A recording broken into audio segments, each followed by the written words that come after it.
Welcome to the One Year Bible, March 9. The Old Testament reading, Numbers chapter 11, verse 24, through chapter 13, verse 33.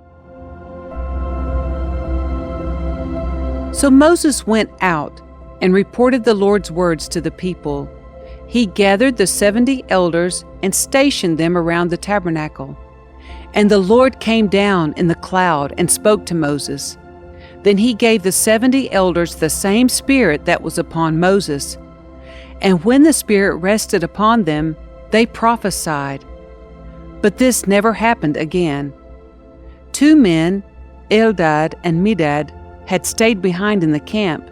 They were listed among the elders, but they had not gone out to the tabernacle. Yet the spirit rested upon them as well, so they prophesied there in the camp. A young man ran and reported to Moses, "Eldad and Medad are prophesying in the camp." Joshua, son of Nun, who had been Moses' assistant since his youth, protested, "Moses, my master, make them stop."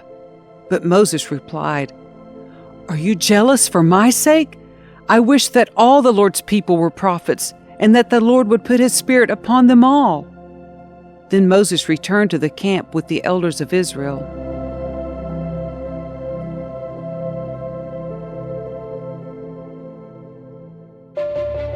Now the Lord sent a wind that brought quail from the sea, and let them fall around the camp.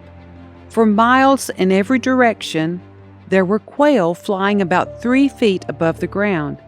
So the people went out and caught quail all that day and throughout the night, and all the next day too. No one gathered less than 50 bushels. They spread the quail all around the camp to dry. But while they were gorging themselves on the meat, while it was still in their mouths, the anger of the Lord blazed against the people, and he struck them with a severe plague.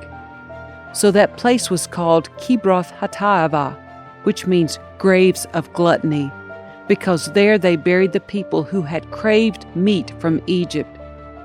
From Kibroth Hattaavah, the Israelites traveled to Hazeroth, where they stayed for some time. While they were at Hazeroth, Miriam and Aaron criticized Moses because he had married a Cushite woman. They said, "Has the Lord spoken only through Moses? Hasn't he spoken through us too?" But the Lord heard them. Now Moses was very humble, more humble than any other person on earth. So immediately the Lord called to Moses, Aaron, and Miriam and said, "Go out to the tabernacle, all 3 of you."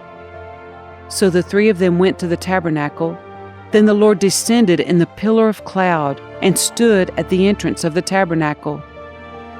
"Aaron and Miriam," he called, and they stepped forward.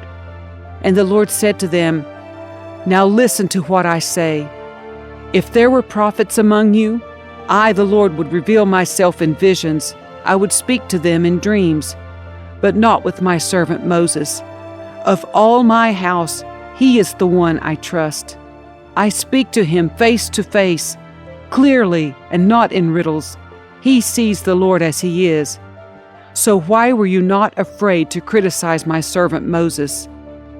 The Lord was very angry with them, and he departed. As the cloud moved from above the tabernacle, there stood Miriam, her skin as white as snow from leprosy. When Aaron saw what had happened to her, he cried out to Moses, "Oh, my master, please don't punish us for this sin we have so foolishly committed. Don't let her be like a stillborn baby, already decayed at birth." So Moses cried out to the Lord, "Oh God, I beg you, please heal her." But the Lord said to Moses, "If her father had done nothing more than spit in her face, wouldn't she be defiled for 7 days? So keep her outside the camp for 7 days, and after that she may be accepted back." So Miriam was kept outside the camp for 7 days, and the people waited until she was brought back before they traveled again. Then they left Hazeroth and camped in the wilderness of Paran. The Lord now said to Moses, Send out men to explore the land of Canaan, the land I am giving to the Israelites. Send one leader from each of the 12 ancestral tribes." So Moses did as the Lord commanded him. He sent out 12 men, all tribal leaders of Israel, from their camp in the wilderness of Paran. These were the tribes and the names of their leaders: Reuben, Shammua son of Zakur; Simeon, Shaphat son of Hori; Judah, Caleb son of Jephunneh; Issachar, Igal son of Joseph; Ephraim, Hoshea son of Nun; Benjamin, Palti son of Raphu; Zebulun, Gadiel son of Sodi; Manasseh son of Joseph; Gadi son of Susi; Dan, Amiel son of Gamali; Asher, Sethur son of Michael; Naphtali, Nahbi son of Foshi; Gad, Guel son of Maki. These are the names of the men Moses sent out to explore the land. Moses called Hoshea son of Nun by the name Joshua. Moses gave the men these instructions as he sent them out to explore the land.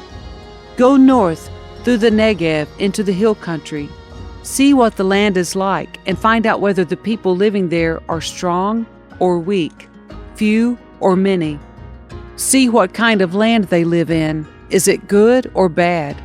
Do their towns have walls, or are they unprotected like open camps? Is the soil fertile or poor? Are there many trees? Do your best to bring back samples of the crops you see." It happened to be the season for harvesting the first ripe grapes. So they went up and explored the land from the wilderness of Zin as far as Rehob near Lebo Hamath. Going north, they passed through the Negev and arrived at Hebron, where Ahiman, Shishai, and Talmai, all descendants of Anak, lived. The ancient town of Hebron was founded 7 years before the Egyptian city of Zoan. When they came to the valley of Eshcol, they cut down a branch with a single cluster of grapes so large that it took 2 of them to carry it on a pole between them. They also brought back samples of the pomegranates and figs.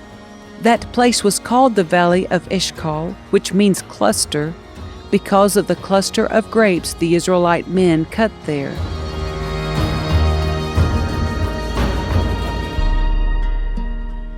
After exploring the land for 40 days, the men returned to Moses, Aaron, and the whole community of Israel at Kadesh in the wilderness of Paran.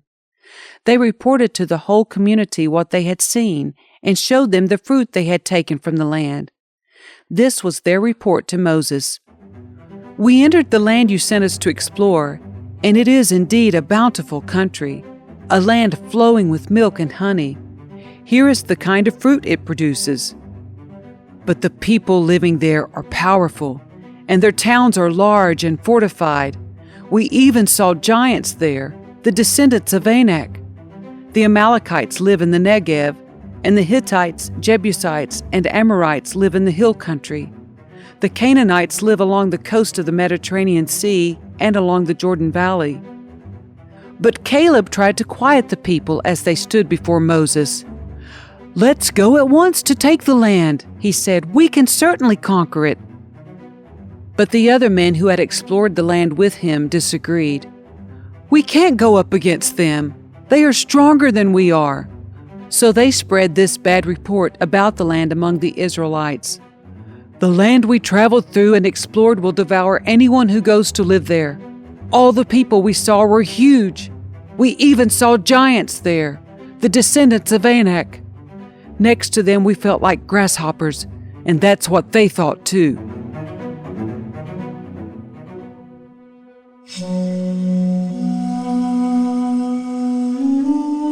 The New Testament reading, Mark chapter 14, verses 22 through 52. As they were eating, Jesus took some bread and blessed it. Then he broke it in pieces and gave it to the disciples, saying, "Take it, for this is my body." And he took a cup of wine and gave thanks to God for it. He gave it to them, and they all drank from it. and he said to them, "This is my blood, which confirms the covenant between God and his people. It is poured out as a sacrifice for many. I tell you the truth, I will not drink wine again until the day I drink it new in the kingdom of God." Then they sang a hymn and went out to the Mount of Olives. On the way, Jesus told them, "All of you will desert me, for the scriptures say, God will strike the shepherd, and the sheep will be scattered. But after I am raised from the dead, I will go ahead of you to Galilee and meet you there." Peter said to him, "Even if everyone else deserts you, I never will."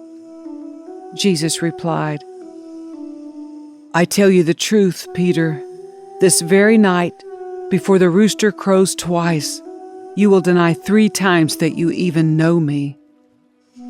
"No," Peter declared emphatically, "even if I have to die with you, I will never deny you."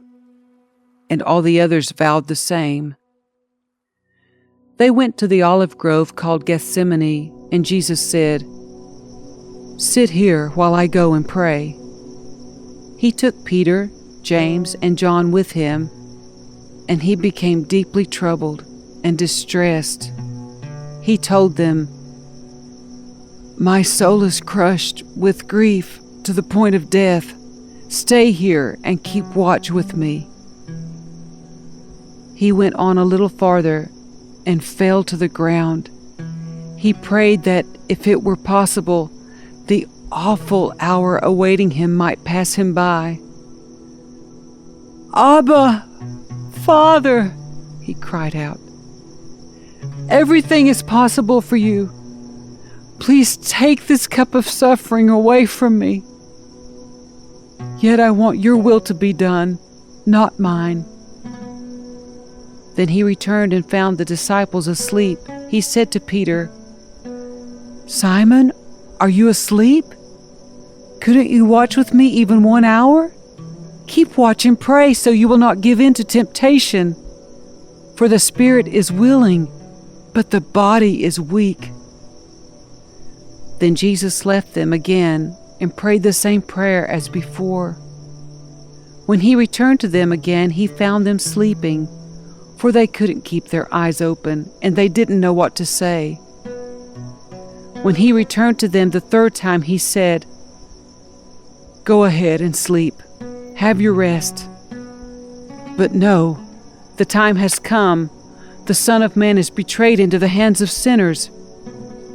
Up, let's be going. Look, my betrayer is here."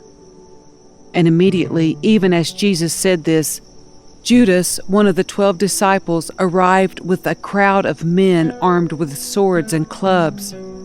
They had been sent by the leading priests, the teachers of religious law, and the elders.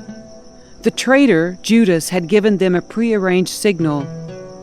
"You will know which one to arrest when I greet him with a kiss. Then you can take him away under guard." As soon as they arrived, Judas walked up to Jesus. "Rabbi," he exclaimed, and gave him the kiss. Then the others grabbed Jesus and arrested him. But one of the men with Jesus pulled out his sword and struck the high priest's slave, slashing off his ear. Jesus asked them, "Am I some dangerous revolutionary that you come with swords and clubs to arrest me? Why didn't you arrest me in the temple? I was there among you teaching every day. But these things are happening to fulfill what the scriptures say about me." Then all his disciples deserted him and ran away. One young man following behind was clothed only in a long linen shirt. When the mob tried to grab him, he slipped out of his shirt and ran away naked.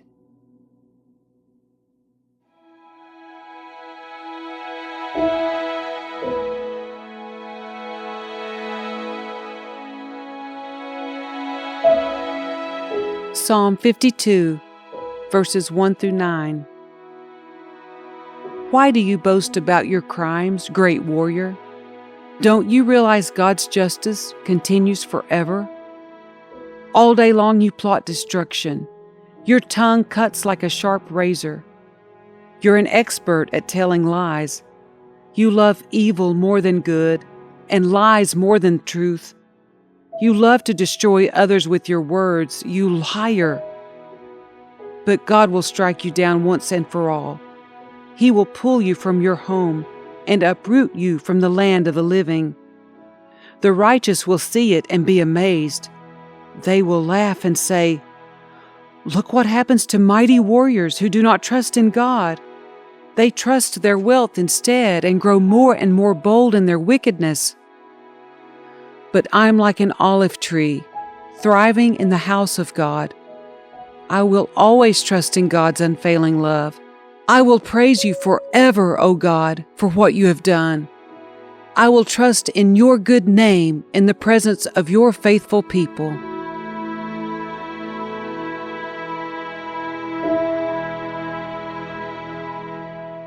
Proverbs 11, verses 1 through 3. The Lord detests the use of dishonest scales, but He delights in accurate weights. Pride leads to disgrace, but with humility comes wisdom. Honesty guides good people. Dishonesty destroys treacherous people.